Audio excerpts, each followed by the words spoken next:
Namo Shakyamuni Buddha, to the revered elder nun, to the venerable monks and nuns, and to all dear Buddhist followers.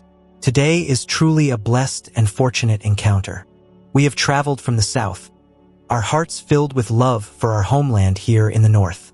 We have made this journey to visit the venerable teachers at various pagodas, to see the Buddhist followers, and we have been encouraged by these venerable teachers to share a few words of the Dharma, to exchange these teachings with one another. Dear esteemed ones, as we know, there are three jewels in which we must devote our entire lives, our entire hearts to taking refuge in. They are the Buddha, the Buddha's Dharma, and the Sangha. These are the three most precious jewels in this world.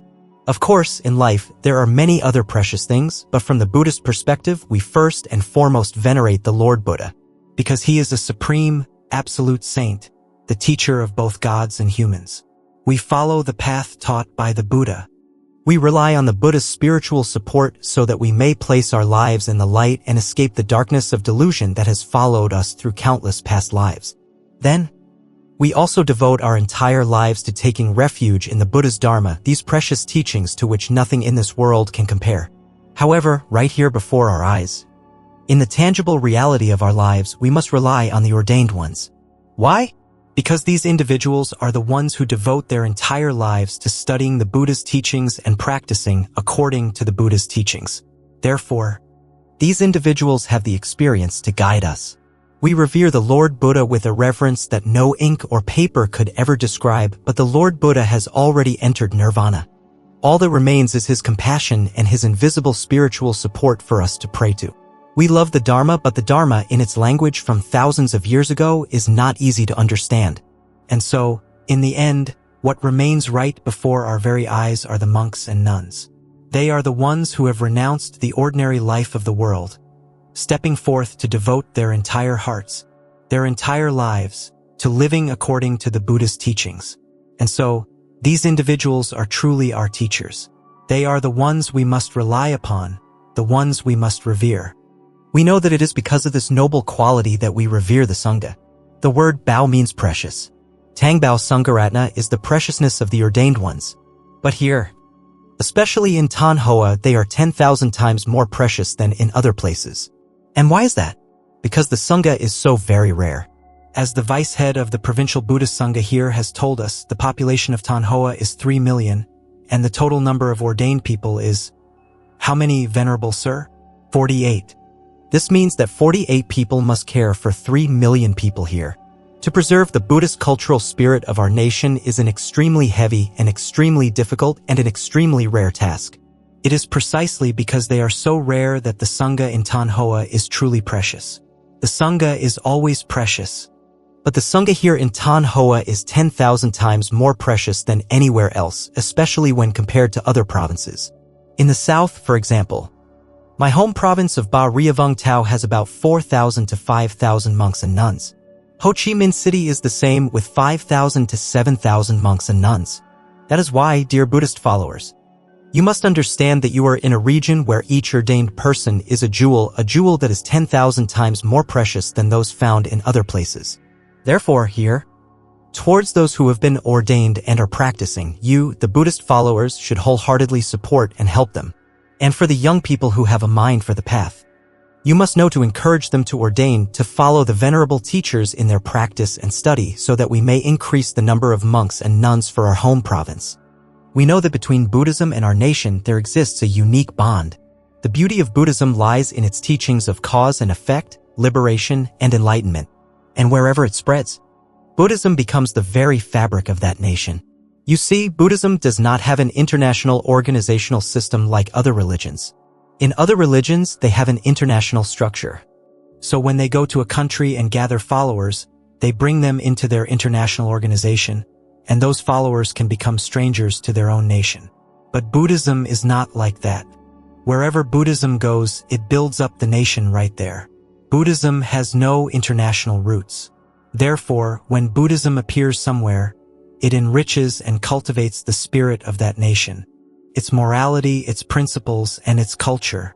That is why, as we love Buddhism, we come to love our country even more. Buddhism deepens our love for our country and our fellow people.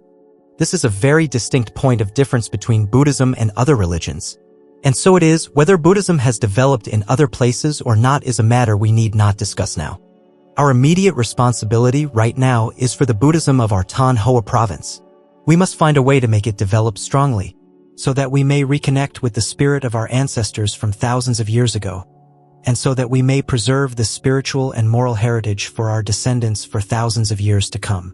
The responsibility is not light. Today, we will discuss with each other the principle of just cause and effect. This is the most fundamental, the most important principle of Buddhism. Through it, we will know what we must do. But first, let us remind one another that every single Buddhist follower must be an ambassador of the Buddha's Dharma. You must be a fortress of the Buddha's Dharma, standing with our venerable teachers to propagate this precious teaching throughout our homeland. Coming here every time I see the images of the venerable teachers so dedicatedly serving the Dharma, serving our homeland, serving the Buddhist followers and all sentient beings, I am deeply moved. And seeing the Dharma kinship between the venerable teachers themselves moves me even more profoundly. This morning, for instance, the schedule was for us to come here and speak with you for a short while at the encouragement of the elder nun and the abbot. But then, unexpectedly, Venerable Duk Loi, the chief secretary of the Ninh Binh Provincial Sangha, drove all the way here just to assist the venerable monks and nuns.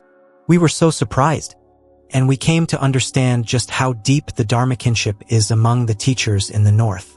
It is truly profound, truly worthy of praise and admiration. May all the venerable teachers see it this way and continue to love one another so. When we come to our faith, we become children of one Father. We may be rich or poor, young or old, noble or humble. But when we step through the temple gate, we leave that personal history outside. We ask someone out there to hold it for us. Because when we step into the temple, there is only one thing we must bring with us. The fact that we are a child of the Buddha.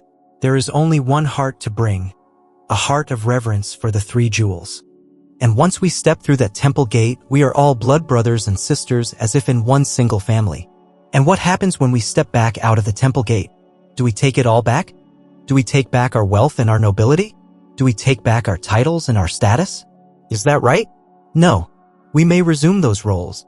But the heart of love, the love for one another that we were taught by the venerable teachers, the love that was bestowed upon us by the Buddha, we will continue to carry that with us, back into our lives. We will live with that love among our families, among our neighbors. Remember that. We come to the temple and sometimes with a sincere heart, we bring a small material offering. That material thing is not so significant. But the precious thing we receive in return from the temple, from the three jewels, that is what is truly great. And what is that? First, it is the spiritual support and the blessings of the Buddha. We come here, we bow to the Buddha, and we receive his spiritual support and blessings. We carry that merit home with us to live by. That merit is so very precious. Second, we come and we meet the Sangha. We have the chance to hear them teach a few principles of the Dharma which we can take home and apply in our lives, making our lives more sublime, better, more peaceful, and happier. That is something no amount of money or material possessions can ever compare to. Then, from the venerable teachers and from the Lord Buddha, we receive a bit of a new self, a bit of new fire, a new spiritual mind, a bit of new goodness. We step out of the temple gate and bring it all home. And when we bring it home, what do we give to others? We receive love and teachings from our venerable teachers. In turn, we will go home and love our families, love our villages. We will also pass on those same teachings to our families and our villages. We receive the Buddha's spiritual support and blessings in turn. When we go home, we will always support our family members. We will go home and support our neighbors, our relatives, and our friends with the hope that everyone can live happily and well together. This is the sacred duty of a child of the Buddha. We cannot come to the temple, come to the Dharma, and then keep the Dharma only for ourselves. That is unacceptable. Because a person who is that selfish is like a stagnant pond. No water flows in and no water flows out. That pond will gradually become foul and shallow. But a pond that is not stagnant, one with water flowing in and water flowing out, that pond grows cleaner and more beautiful with each passing day. Many new species appear, and it becomes a place of scenic beauty. In the same way, we come to the temple, we receive blessings from the Buddha, we receive the love and teachings of the venerable teachers. We must also bring those things home for everyone around us. We must not keep them only for ourselves. And how can we tell if someone is a stagnant pond, destined to become useless, or a scenic lotus pond? Where do we look to know? We look at this point. As the years of our life accumulate, as we go to the temple year after year, if we have brought many other people to the temple with us, then we know right away that we are not a stagnant pond. This means that when Buddhism enters our heart, it then radiates out to others. But if the years just pass and we continue to go to the temple day after day, year after year, as a solitary shadow, just a lone figure going to the temple, then we know we are just a stagnant pond. And a stagnant pond holds no great merit. When Buddhism falls into our heart and just lies there, dormant, it does not develop, it does not progress, it cannot spread to the heart of another. Not to our family, not to our children or grandchildren, not to our friends or neighbors. Then we know right away, we are just a stagnant pond.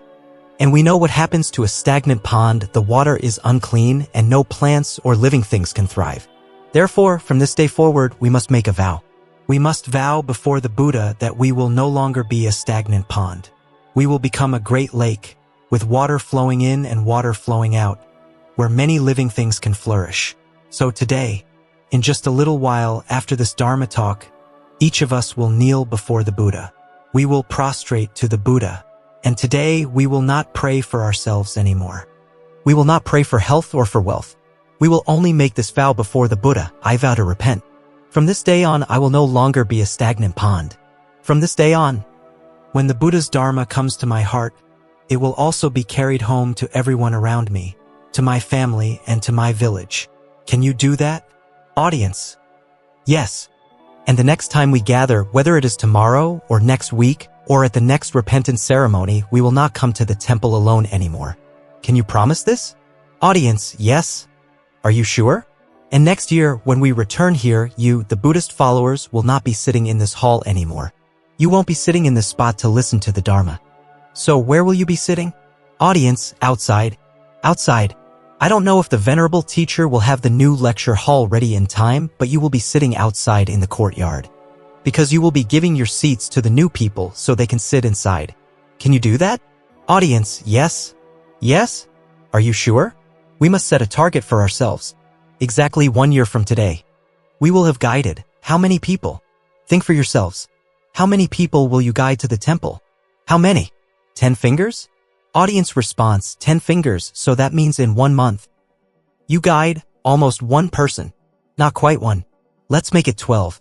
12 months, 12 people. Let's bargain for 12, shall we? Actually, I once told a funny story about this. It's a funny story, but its message is not funny at all. It is a truly serious matter. One day, all of us must die. Every single one of us. Especially for our gray-haired elders. The day we return to our ancestors, the day we come face to face with King Yama in the underworld, is not far away. In that place, the king sits in judgment of our sins and merits, and that day is not far off. So, before we are condemned to hell or allowed to ascend to the celestial realms, we must first pass through that gate of judgment. In this world, he is like the Chief Justice of the Supreme Court. When we die, we meet him first. He is a king in the spirit realm, with a towering figure, a stern beard, and a majestic, dignified presence. All who see him are filled with reverence and fear. At that moment, no one dares to look him straight in the face, for his eyes blaze like fire. When he looks at someone, he sees straight through their heart, their very being, knowing all their sins and all their merits. He sits upon a high throne, as countless souls come to kneel before him to hear his judgment upon the life they lived on earth. At that time, when we go to meet him, we can bring nothing with us. This entire physical body will decay into dust. Will it not? The houses we furnished are left behind. The children we loved so dearly, not a single one is willing to follow us. The close friends we cherished, they too will simply toss a handful of dirt on our grave and turn their backs. No one will jump into the grave to go with us. As for the money we hid in the rafters or buried under the floorboards, if we don't manage to tell anyone, it will stay right there. We cannot bring a single coin. So, before you die, remember to tell someone where you hid the gold, otherwise no one will know how to spend it, and what a terrible waste. And if you have no one else to tell, you can come and inform Venerable Tamduk. All right? Because you cannot bring a single coin with you. So what can we bring? Does anyone know what we can bring? Audience, karma. To say karma is a bit too vague. In truth, we bring with us a small notebook. At that time, we can bring that notebook along. That notebook records everything. And there, King Yama will ask, "You, good woman, your time on earth has ended, and you have come to meet me. What have you brought to present to me?" If that person was a butcher, they would search their pockets and pull out a knife. The demons would immediately drag them off to hell. If the person was a swindler, they would search their pockets and pull out a deck of cheating cards. The demons would come and drag them to hell. And so on. Each person, according to their karma, has something they bring along. But when it is the turn of one of our Buddhist followers, he will say, "You, good woman, you, good man. You have come to meet me because your time on earth is up. Now, what do you have to present to me so that I may know what you accomplished on earth?" And so we fumble around in our pockets. And we pull out a small notebook. When we present the notebook, a demon will take it and bring it before King Yama. King Yamaraja opens the notebook and sees what we have written inside. What have we written? We have written the name of every single person we managed to bring to the temple to take refuge in the 3 jewels. For one person. He opens the book and sees that by the day of her death, she had guided 100 people to take refuge. King Yamaraja declares, "To guide a person to know the Buddha's Dharma is the greatest merit one can perform in this world. And you, who only came to know the Dharma in your old age, have already helped your children, your grandchildren, your neighbors, and your friends, a total of 100 people, to come to Tanha Pagoda and take refuge in the 3 jewels. Therefore, I grant you the blessing of a good future life. Any karmic sins you may have committed in the past, I erase them all. You will not be condemned. You will not be condemned to hell. You will not be condemned to be an animal. You will not be condemned to be a hungry ghost. I grant that you shall be reborn as a human into a rich and happy family. You must vow that when you are reborn, you will encounter the Buddha's Dharma early and hurry back to take refuge with Venerable Tamduk again to continue your practice. Okay? Then for another person, when their notebook is presented, King Yamaraja counts 50 people. 50 people. King Yamaraja also praises them. You have also tried hard, guiding 50 people to the temple. But this number is not quite enough. It is only halfway. Therefore, for your past sins, you once told a lie, you once accidentally stole something, you once struck someone, you once cheated, I will erase all those sins. But your merit is not yet so great, so I will allow you to be reborn as a human again, into a modest family, not rich and not poor, so that you may create merit once more. Then, in your next life, you will enjoy blessings many times over. Then he tells a demon, go check the records for a family with the right affinity to be her parents and let her be reborn there soon. So she does not have to wander aimlessly. Then for another person, when her book is opened, King Yamaraja sees that she has guided 500 people to the temple. He doesn't know how she did it. How she persuaded so many. King Yamaraja says, truly praiseworthy. You guided 500 people. How did you manage to persuade them? That person replies, to the poor, I gave money. To the hungry, I gave rice.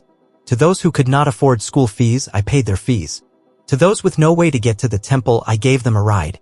And to families lost in sorrow, I went to comfort them.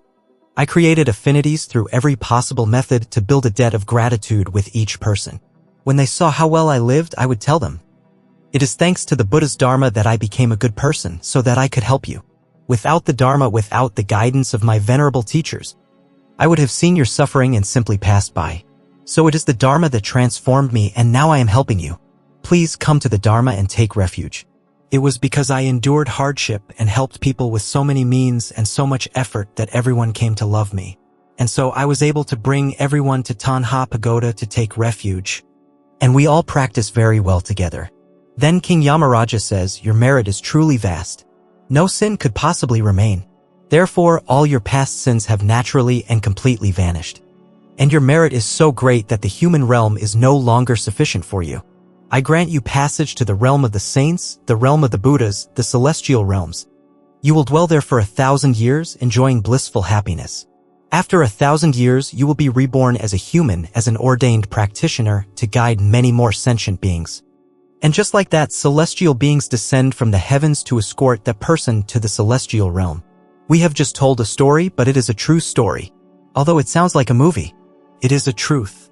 After death, we can bring nothing with us, except for that one notebook. So from this day forward, everyone must get a notebook to present to King Yama later on. And you must promise that by the day you close your eyes for the last time, that book will have the names of at least 50 people inside, alright? And for this year, the goal is 12 people. And if anyone feels that their time is growing short, you must work very quickly. Now, let us speak a little about the principle of cause and effect. Because in Buddhism, all the profound teachings of the Buddha are built upon the foundation of the law of karma and retribution.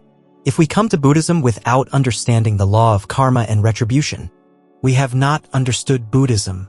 We have misunderstood it. We can fall into superstition, into error, or lose our morality. But if we have understood the law of just cause and effect accurately and thoroughly, then we are a true Buddhist follower. For this entire life, we will be able to sow many blessings for the future, for our children, for our grandchildren, and for this world. The law of cause and effect is an absolute principle with no exceptions for anyone.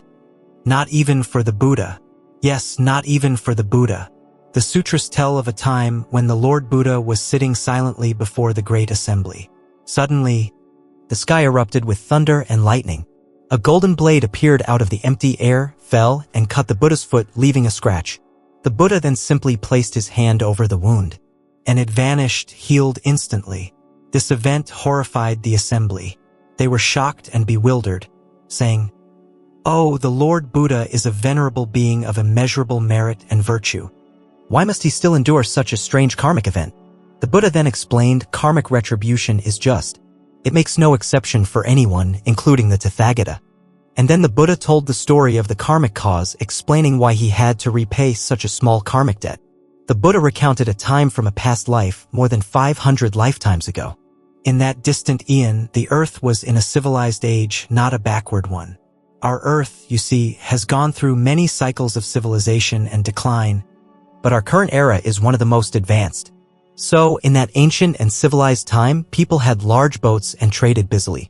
The Buddha recounted that in a past life, he too was a traveler on one such boat. The boat was very crowded, holding 500 passengers. He was just an ordinary traveler, but unknown to anyone, he was extraordinarily skilled. He carried simple luggage on his shoulder and boarded the boat with everyone else.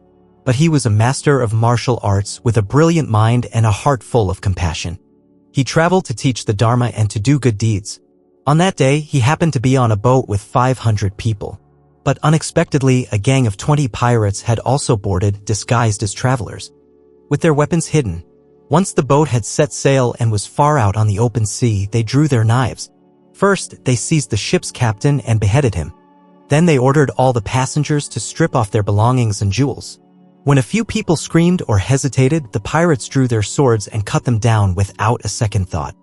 At that time, the Buddha, in his past life as a bodhisattva, a traveler, saw what was happening and understood the pirates' dark intentions.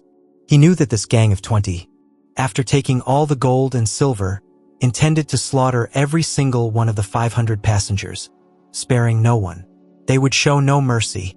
The Buddha saw this evil in their hearts, and so he acted. He stepped forward and calmly advised the pirates to stop, to cease creating such evil deeds. He warned them that if they killed so many people for material gain, the consequence would be endless lifetimes of torment in the deepest hells.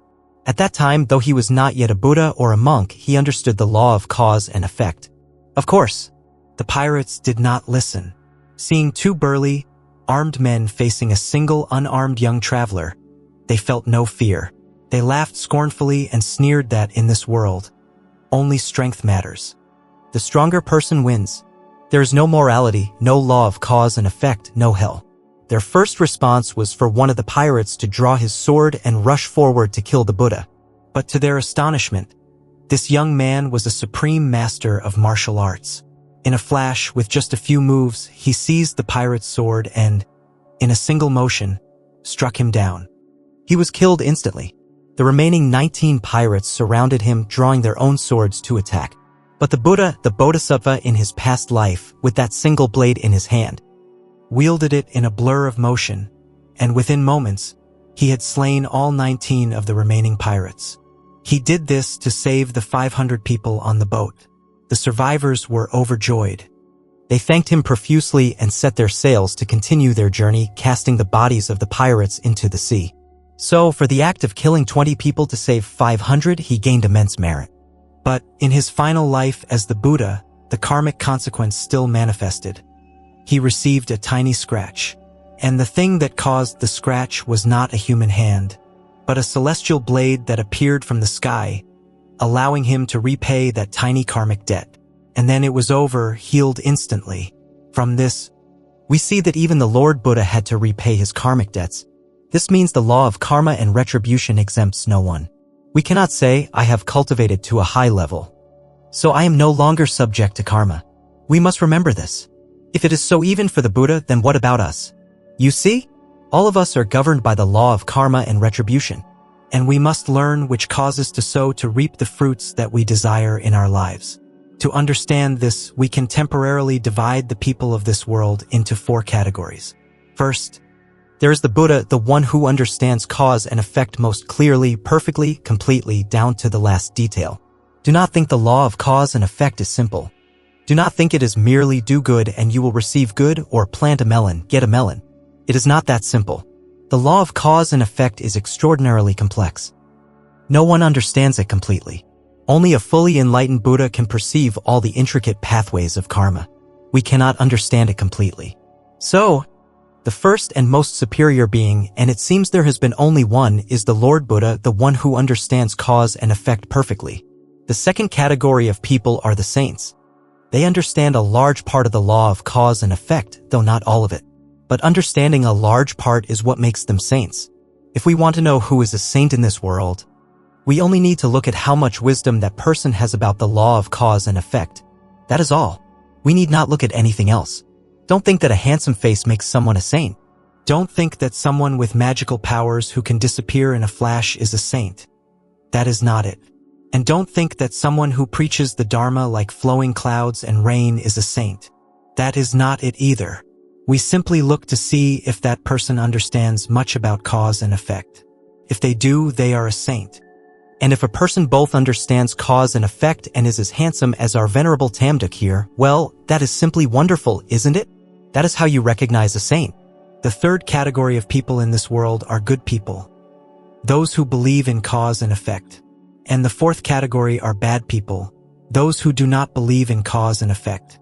So, we will temporarily categorize the world's people in this way.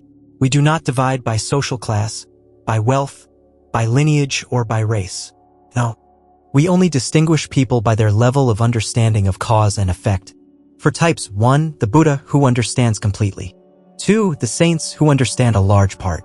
3, good people who believe. And 4, bad people who do not believe. Let us now speak of the last 2 categories, those who believe in cause and effect and those who do not. The people who believe, whom we call good people, why do they believe?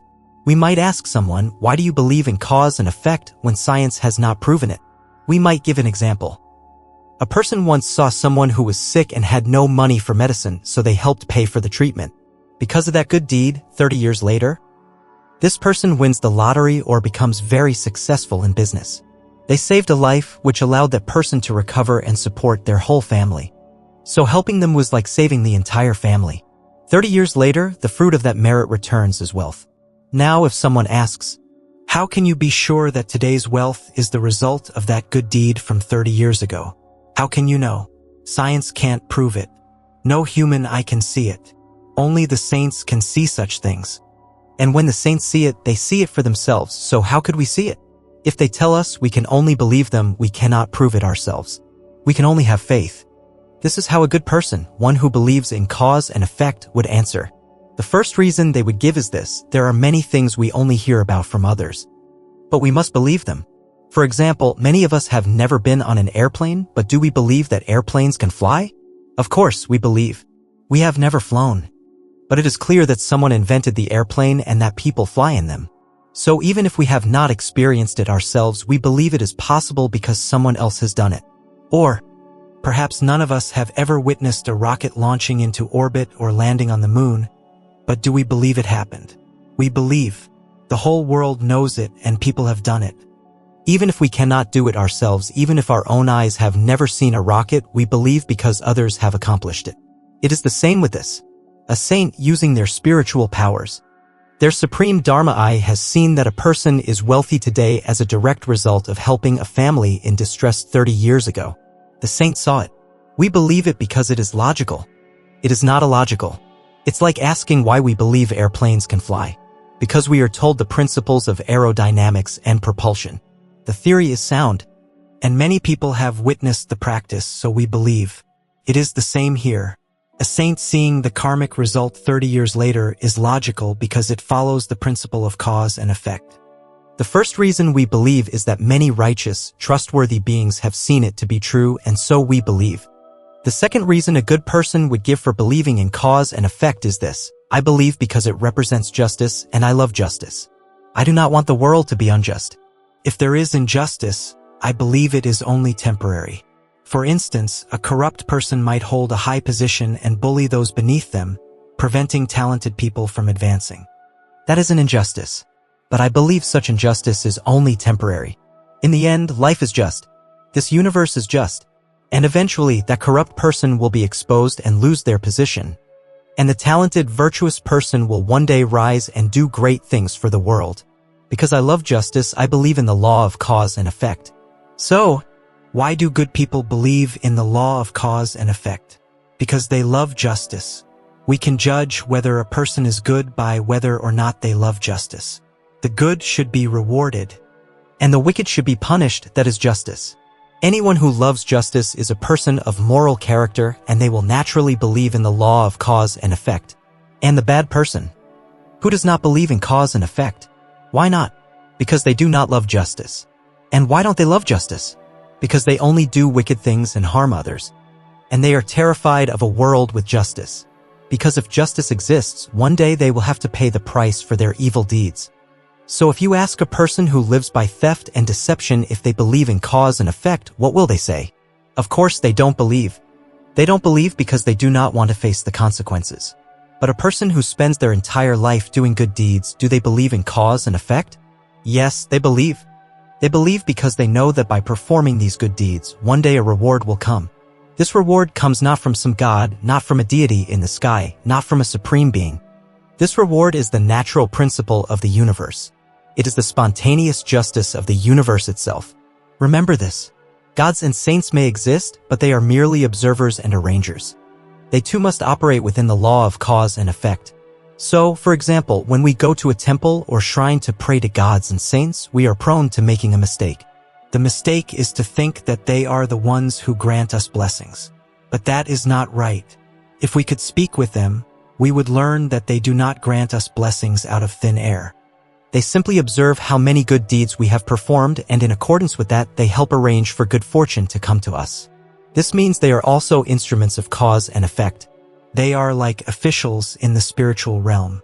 They see a good person, and when that good person comes to pray, they think, "Ah, this person is good. They are asking for this, so I will help arrange it. But you must be good first."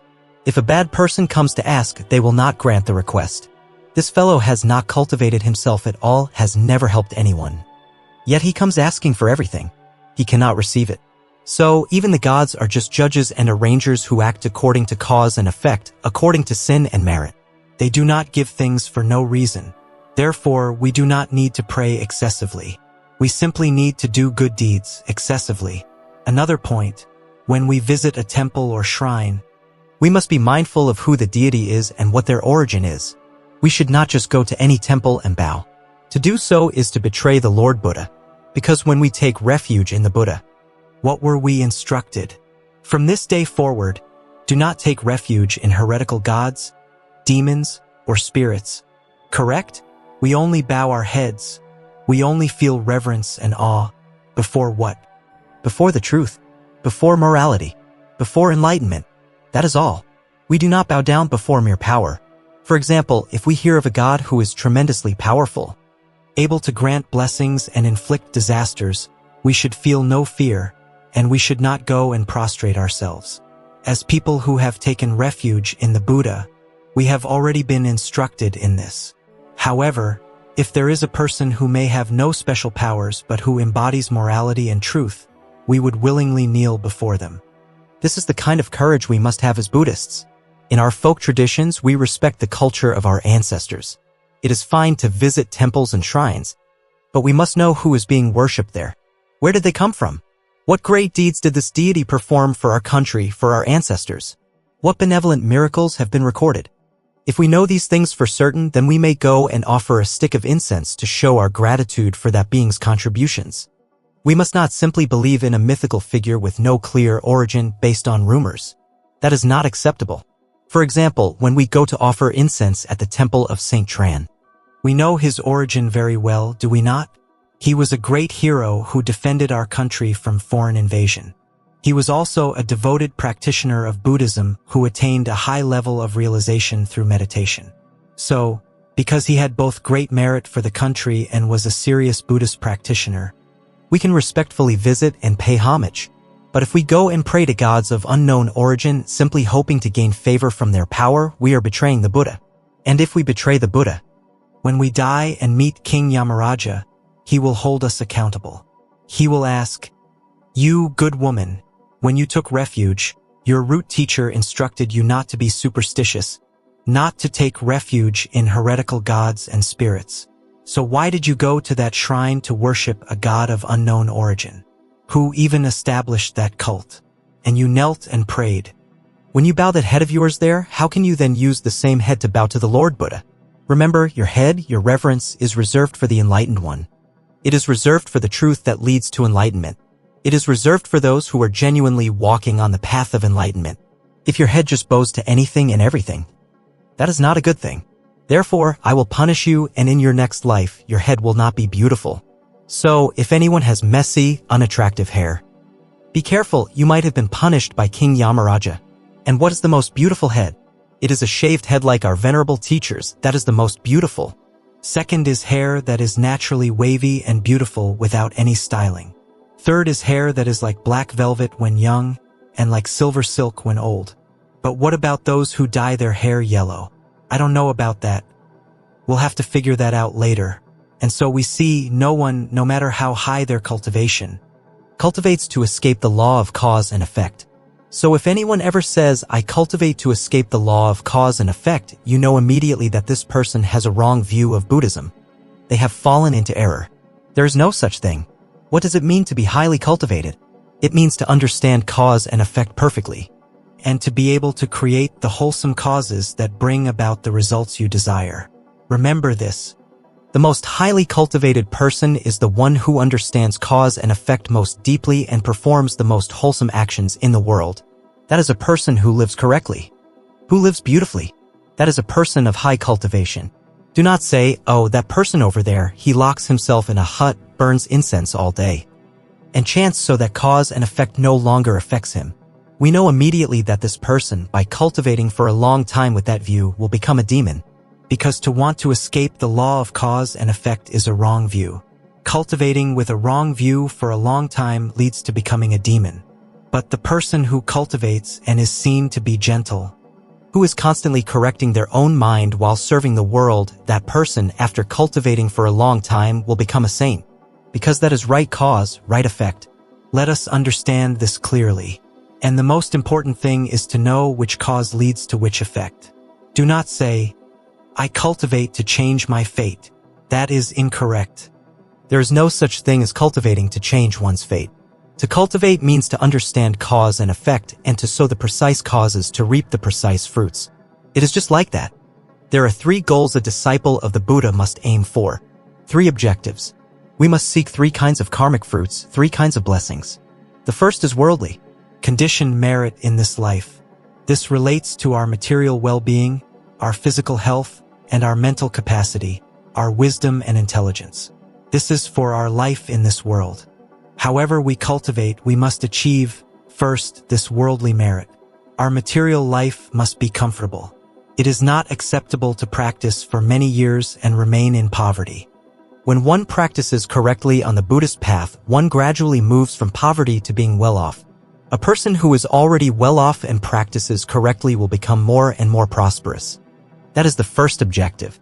The second objective is spiritual merit. This means we cultivate and transform our minds to attain the stages of sainthood.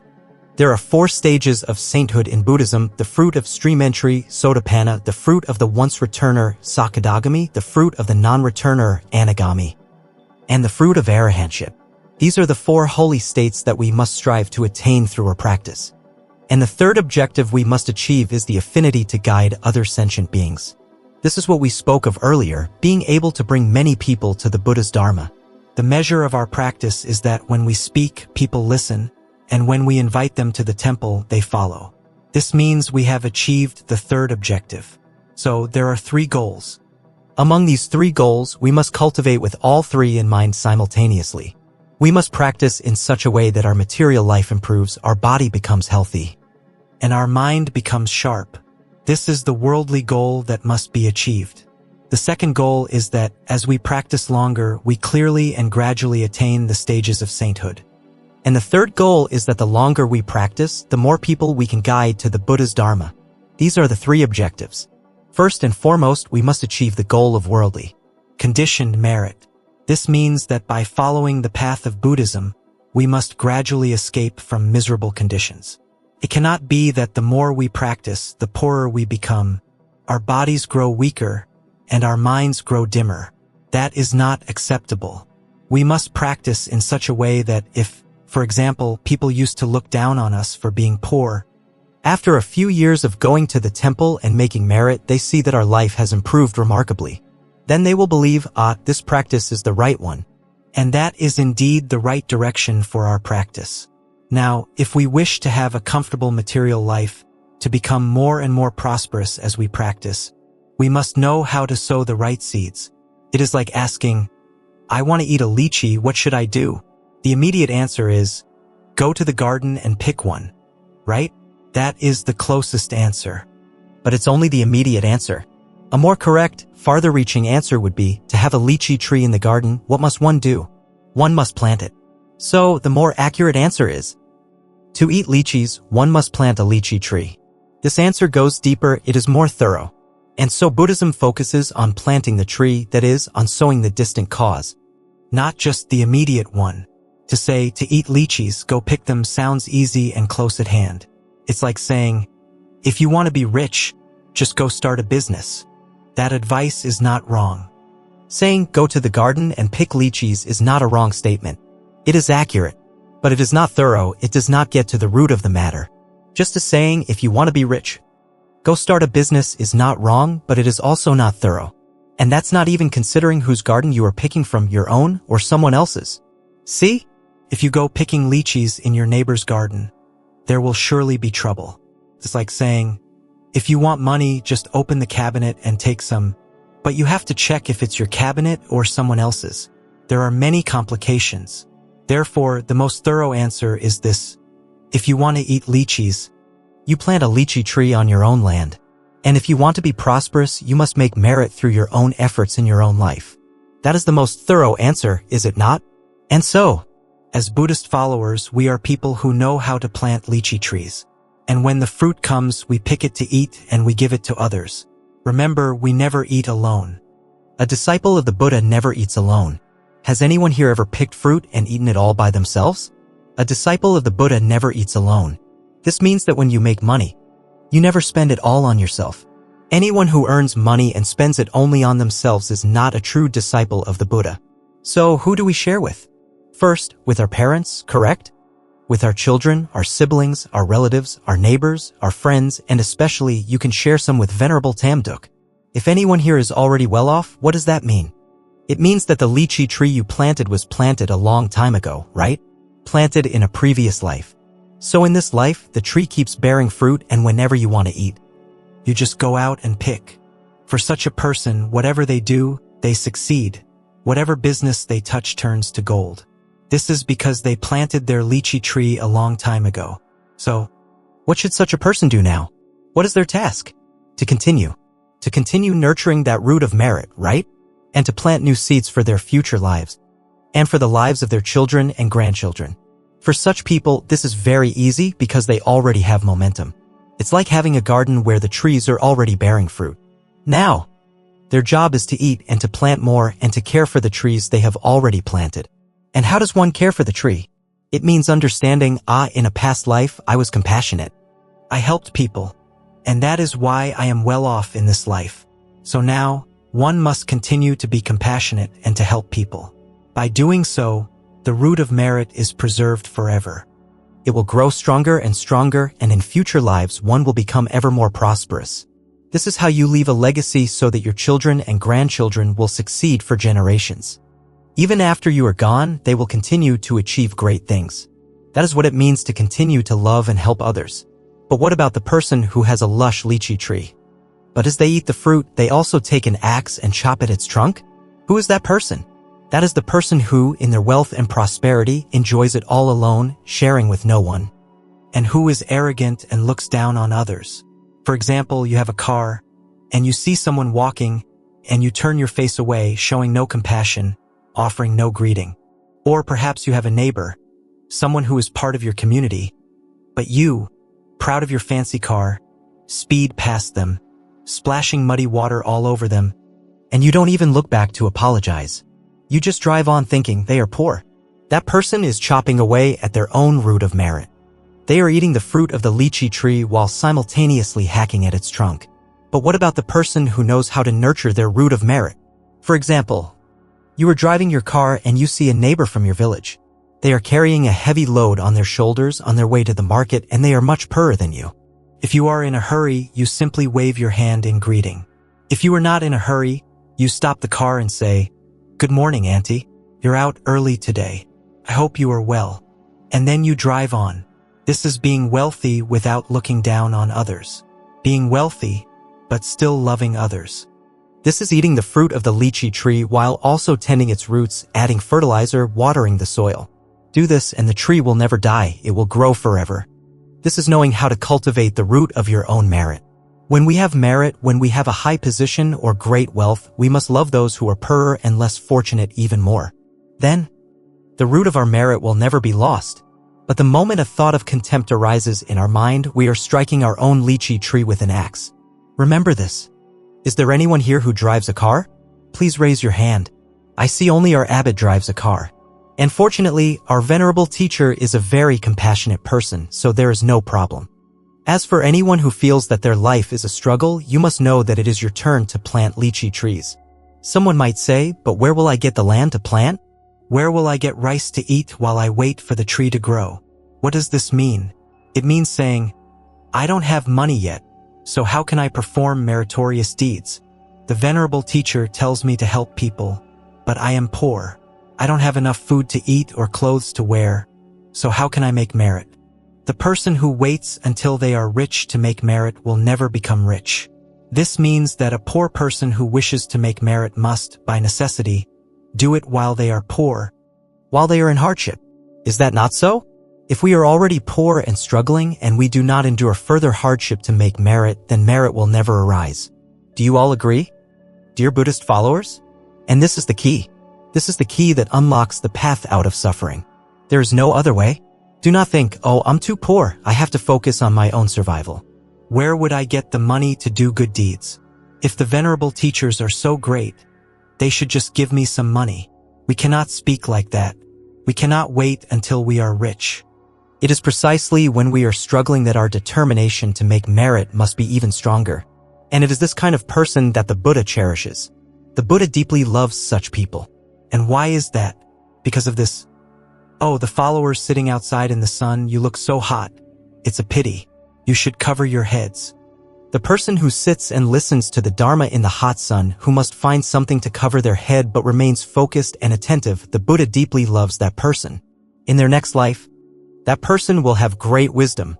I am telling you the truth. The person who respects the Dharma will, in their next life, have great wisdom. Now, it works like this. The advantage of the wealthy is that it is easy for them to find the money to perform meritorious deeds. Is it not? Because they are rich. For example, the venerable teacher might say, our pagoda is organizing a trip to give aid to the ethnic minorities in the mountains. Could you please donate a ton of rice? For the wealthy person, they say, of course, without a second thought. They turn, tell their staff, and a ton of rice is sent to the abbot immediately. They can spend the money for a ton of rice with ease, without any trouble. So, for them, the act of making merit is very easy. They do not have to strive much, and their mind does not have to make a great effort. And that is precisely the weakness of the wealthy. The advantage of the wealthy is that it is easy to make merit, but their weakness is that the mental effort is small because the act is too easy for them. But now, the same abbot goes to a person who is not wealthy, who sells goods from a shoulder pole day by day. He says, "Today, the pagoda is organizing a trip to visit the ethnic minorities in the mountains. Do you have anything you can contribute?" This person first has to think it over, because for a long time they have managed to save 500,000 dong from their business. They were planning to use that 500,000 dong to buy something for their family. But hearing the venerable teacher's words, they begin to struggle internally. A battle wages in their mind. Should they keep the 500,000 dong to buy something for the family, or should they take out 200,000 dong and give it to the teacher for his charitable work? A fierce battle rages in their heart. Does it not? Over just 200,000 dong, but the struggle is immense.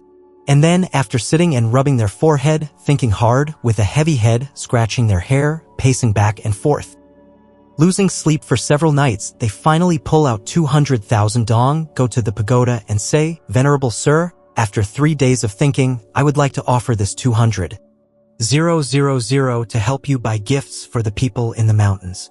The teacher looks at them and asks, "My child, why do you look so exhausted?" And they reply, "Venerable Sir, for the past 3 days, I have fought a great battle in my heart to be able to pull out this 200,000. It was not easy. For that person, the material contribution is small, but the mind behind it is vast, full of effort. And so the karmic result is very strange. It is equal. Let's say a ton of rice costs 3 million dong. The wealthy person gives 3 million to help the people in the mountains, and the poor person gives 200,000 to help the people in the mountains. In the future, the merit that returns to them will be equal. This means the wealthy person might later receive 10 tons of rice, allowing them to live in comfort. And the poor person will also receive 10 tons of rice, exactly the same. Because of the mind, the weakness of the poor is having little money, but their advantage is having a great heart. A great heart. That is their advantage. Therefore, we must never think that because we are poor, it is difficult to make merit. No, it is our heart, our effort bit by bit that creates the merit. And when the result comes, it is immense because our mind was immense. Our only fear should be having no heart at all, because then there is truly no merit. If we already have little money to give and our heart also makes no effort is not great, then it is true that merit will never arise. Therefore, the poorer we are, the more we must strive to do more in our difficult circumstances. And it is that very striving that the Buddha loves so dearly. Remember this. The strength of a disciple of the Buddha is knowing which cause leads to which effect, and which effect comes from which cause. So, throughout their entire life, whatever they do, they consider the cause and effect. They do not act recklessly. Before doing anything, they weigh the karmic consequences. For example, someone invites you into a business venture. They say, "Let's you and I trade in timber from the forest. Timber is rare right now and I have connections. If you invest a little with me, we can bring the timber out. We'll do it on a small scale, so we won't get caught." As a disciple of the Buddha, you immediately consider the cause and effect. When you trade in timber, what are you encouraging? You are encouraging deforestation. And deforestation means destroying the life of our planet. The planet could face extinction, humanity could die out. So even though the act is small, the harm is immense. Even if the business venture seems well-planned and profitable, you refuse immediately because you know the cause and effect is not good. Then another person says, "I have a proposal.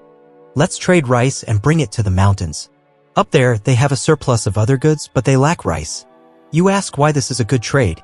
They explain, first, very few people are making this journey, so the price of rice up there is very high. If we bring more rice, the supply will increase and the price will fall, which will benefit the people there. You accept immediately. Why? Because this business is one where you both make a profit and help increase the rice supply in the mountains, which in turn helps lower the price for the local people. So you are both doing business and making merit. You accept, right? This is the way of a disciple of the Buddha. In everything one does, one considers the sin and the merit, the cause and the effect. One does not act recklessly for personal gain. That is the strength of a disciple of the Buddha. If we don't live this way, if we act without knowing cause and effect, we can easily fall into cunning schemes, into wrong views, and into superstition. What is superstition? It is like this, saying, this year the fortune teller told me the star of calamity is shining on me. If I don't perform a ceremony and burn 1 million dong worth of joss paper, that star will fall on my head. So I must do the ceremony. When we understand cause and effect, we don't believe this. We say, if you want to dissolve the misfortunes of the year and receive good fortune, then at the start of the year, simply do good deeds. That is all. And what does it mean to do good deeds at the start of the year? Plant a tree. Our President Ho Chi Minh said that planting a tree at the start of the year is an act of merit. Or, at the start of the year, go to the countryside. Find a road full of potholes that makes travel difficult for people and gather together to repair that road. If you do something like that at the beginning of the year, then for the rest of the year, you will not encounter any misfortunes. It dissolves the bad luck for that year. Maybe the fortune teller was right, and you really were under the star of calamity. Let's say you believe them. But if you go and repair a stretch of road at the start of the year, all the bad luck for that year is gone. The bad luck is gone, but that doesn't guarantee good luck yet. To have good luck, you have to repair another road. Find another road to fix, and the year will be fortunate. That's how it works. When we know cause and effect, our actions are based on true principles, on merit and demerit, not on superstition. And as for buying 1 million dong of joss paper to burn, that is just contributing to deforestation. Where does paper come from? Comes from trees. Does it not? And what a waste. Let me give you an example. There are two types of people who, when they speak, we believe everything they say. Some people are strange like that. Whatever they say, we listen and think that's reasonable and we believe them. We agree to whatever they ask. If they ask for money, we give it. If they ask for our house, we give it. Why is that? It is because that person has a certain cause. The first type of person has this cause. For many lifetimes, whatever they said, they did, and whatever they did, they said. Their words and actions were one. Because of this, they have accumulated a power of truthfulness in their speech. So in this life, whatever they say, we just naturally believe them. For example, they might come to you and say, please lend me 10 taels of gold. I need it for a venture. Next year, I will return 11 taels to you. And for some reason, you believe them and you give it. And sure enough, the next year, they return 11 taels. When they speak, we believe. It's a power of belief that is hard to explain.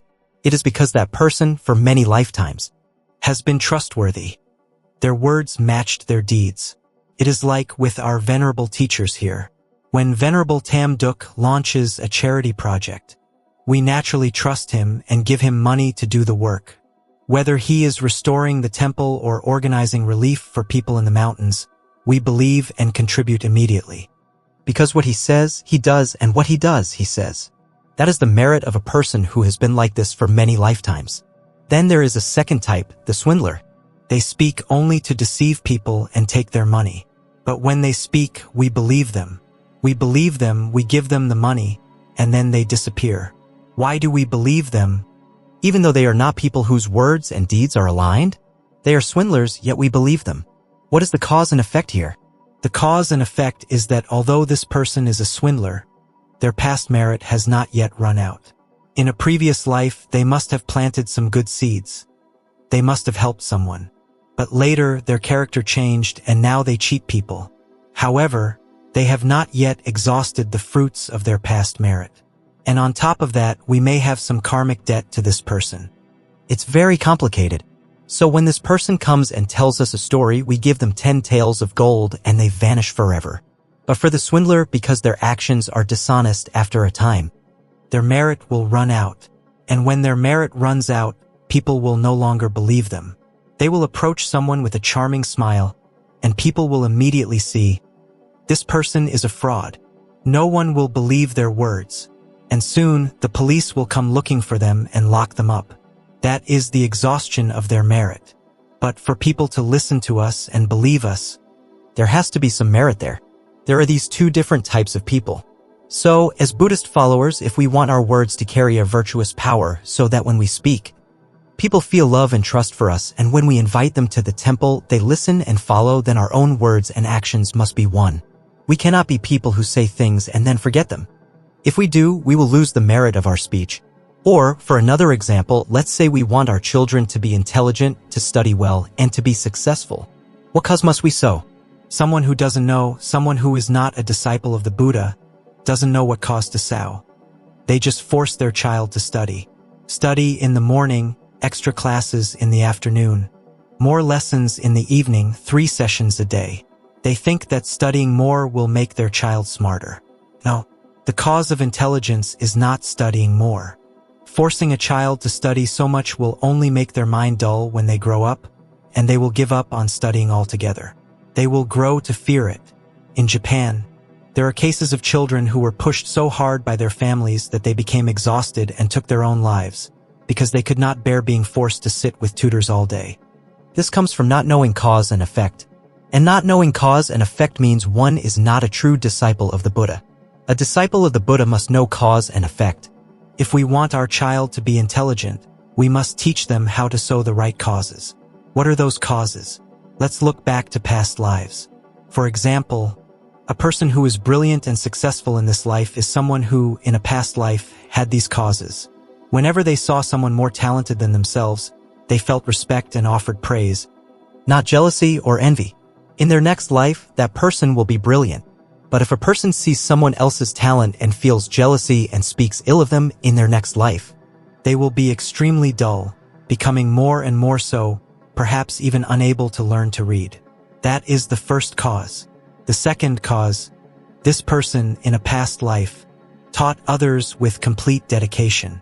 For example, if you are a teacher, you teach your students with your whole heart. You don't teach half the material and then tell them to get private tutoring for the rest. When you teach someone, you teach them everything. When you teach someone a trade, you teach them the entire trade so they can become an expert. You always hope for your students to surpass you, so you pass on all your knowledge and experience. That person, in a future life, will be reborn as a genius, someone with extraordinary intelligence. The third cause, whoever has used their own talents to serve the world, to contribute to their country and their people. That person's talents in their next life will be magnified tenfold. But consider the person who has a talent and uses it only to make money for themselves. They think, the skill of mine is very valuable. I will use it to create a project and then I will commercialize it.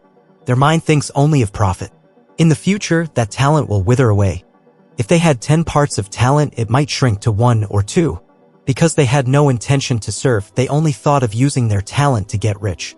Only the person who is talented and uses that talent and passion to research this, to invent that, to organize things to help their community and their country become stronger and more prosperous. That person, in their next life, their talent will be multiplied many, many times over. That was about past lives. But for our children now, we don't know what causes they sowed in their past lives. So we must help them sow those causes now from a young age. We should teach our children this. When you meet a friend at school who is smarter than you must feel respect for them. You must praise them, and you must help them. If that friend is poor and lacks things, come and tell me and your father, and I will give you money to buy books for them. In this way, we teach our child to help others in their studies. And our own child will become intelligent. Remind your child, you must be respectful towards your teachers, because anyone who is disrespectful to their teachers will fail when they grow up. They will accomplish nothing. In your village, when you meet an elder, you must be polite and respectful. Because a person who is not respectful to their elders will also fail when they grow up and will not be respected by anyone. And with your friends, if someone is struggling, if they lack a notebook or a pen, sometimes, without even asking your parents, you can save a little of your own allowance and use it to buy those things for your friend. That is helping your friend to study, and your own child will study well. And finally, you instill this vow in their heart. You must promise the Buddha that you will study to become talented and successful, so that when you grow up, you can use that talent to help the world and serve the Dharma. Not just to seek wealth and fame for yourself. If we teach our children these things, they will naturally become more and more brilliant. From being an average student this year, they will become a good student next year and an excellent student the year after that. This is sowing the right cause, not just forcing them to study. The strength of a Buddhist follower is knowing cause and effect. Or, for example, someone organizes a charity mission to distribute medicine to the poor. The venerable teachers are organizing a trip. So we go along to help. We buy a lot of Western medicines like paracetamol. We help distribute them. The poor have little access to medicine. But these Western cold medicines, while they reduce fever, they also have side effects like weakening the immune system or harming the liver and kidneys. So there is some merit, but there is also some harm. And so the merit is not great. Sometimes you see someone who is always donating medicine, but their own health doesn't improve and their merit doesn't seem to grow. It's because their good deeds are not thorough, not carefully considered. Or, for example, we have money and rice and we keep giving them to the poor. But if we don't also help them understand the Dharma, they will just become dependent. I don't know about the north, but in the south, there are regions where many aid groups come and just give rice, money, and milk. And the poor people in those areas just spend their days waiting for the next relief truck to arrive. And when it does, they fight with each other over the charity goods. We can see that giving people material things without giving them a spiritual or moral foundation is actually harming them, not helping them. They don't learn to love one another. They only learn to be dependent and to fight over handouts. If they don't learn how to cultivate themselves, how to make their own merit, they will only become more and more miserable. So, when we give someone material aid, we must also give them the gift of the Dharma. That is what it means to help them thoroughly to the very root. So if our helping is not thorough, it will not create a stable root of merit for ourselves. When we help someone, we must help them all the way. Another point. If we help someone, but we do so with a heart full of arrogance and pride, the merit is also lost. For example, we bring gifts to the poor, but we look down on them. In that case, the merit is completely lost. So when we help people, we must help with love. We must help with respect. Only then will our merit be truly deep and abundant. A true disciple of the Buddha generally has two qualities in their heart. The first is a certain view, seeing this world as temporary, fleeting, and ultimately unimportant. That is the first view of a disciple of the Buddha. The second quality is a heart that is overflowing with love for all beings, for all people. If a person has both of these qualities, they are a true disciple of the Buddha. So let us all look into our own hearts. Do we have these two qualities yet? Do we truly see this world as temporary and fleeting? Or do we still see it as so lovely and precious that we become entangled in greed, conflict, and hatred? That is the first quality we must have. The wisdom of the Buddha that sees the world as temporary, not worth our clinging and grasping. The second is a heart that loves all beings, that loves all people. Now let's look into our hearts. Do we have that yet? If we do, we are a true disciple of the Buddha. And when our mind possesses these two qualities, it gives rise to a special karmic fruit. Because we know the world is temporary. We do not cling. We are not greedy, we do not fight, we do not hate. And because we love all people, we remain tirelessly dedicated to serving the world. This is the unique characteristic of a disciple of the Buddha, to be both unattached to the world and yet utterly dedicated to serving the world. This is a truly unique quality. In an ordinary person who is not a disciple of the Buddha, we usually find one or the other, but not both. Either they see the world as tiresome and not worth clinging to, and so they become indifferent and passive. This person is not a disciple of the Buddha, or they are very dedicated and enthusiastic about the world, but they see the world as too real, and so they get caught up in frustration, anger, conflict, and jealousy.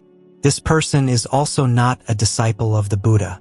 A true disciple must have both views. We must look into our own hearts, especially the young people. For the elderly, it is easier to see that the world is temporary as we are closer to death. But for a young person to have the wisdom to see that this life is just a temporary, fleeting show, that is to have one wing of a bodhisattva. And the second wing is to love all beings. To vow to dedicate one's entire life and strength to tirelessly sacrificing and serving the world. If a person can be like this, then through their practice, they will later become a saint. They will become a saint who is both serenely free and liberated and who possesses an immense, majestic virtue. All beings who see them will feel reverence and respect. That is becoming a saint. The cause and effect is just so.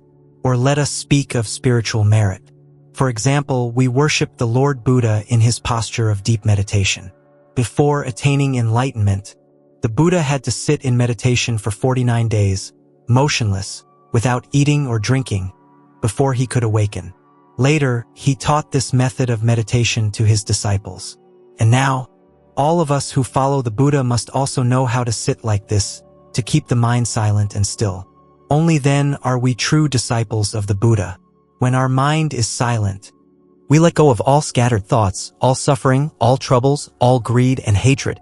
All that remains is an empty mind, full of peace and bliss. Remember this. A silent mind is a mind of great peace, great happiness. And that mind is the mind of a saint. The mind of an ordinary person is always thinking, always agitated. But the mind of a saint is a mind that has entered deep concentration, completely silent, without a single thought arising.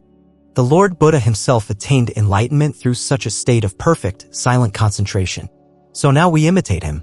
We too must know how to sit in meditation free from distracting thoughts, allowing the mind to become silent. In this way, we walk the path of the saints. But the act of keeping the mind silent is extremely difficult. It is not an easy thing to do. The merit that brings wealth, money, cars, big houses, that merit is easier to obtain than the merit that allows the mind to rest in silent, peaceful meditation. That spiritual merit is 10,000 times more difficult to achieve. But we must still sow the seeds for it. Because we have had the good fortune to become disciples of the Buddha, we follow his path, and so we must learn how to create merit in such a way that we achieve both a healthy body and a comfortable material life, and a mind that can enter deep meditation. A person like that, when they die, will not be judged by King Yama. The one who can enter deep meditation in this life, when they die, they do not meet King Yama. He only has jurisdiction over those whose minds cannot enter meditative states. They are the ones who must be judged for their sins and merits and sent on their way. But the person whose mind can enter deep meditation belongs to the realm of the saints.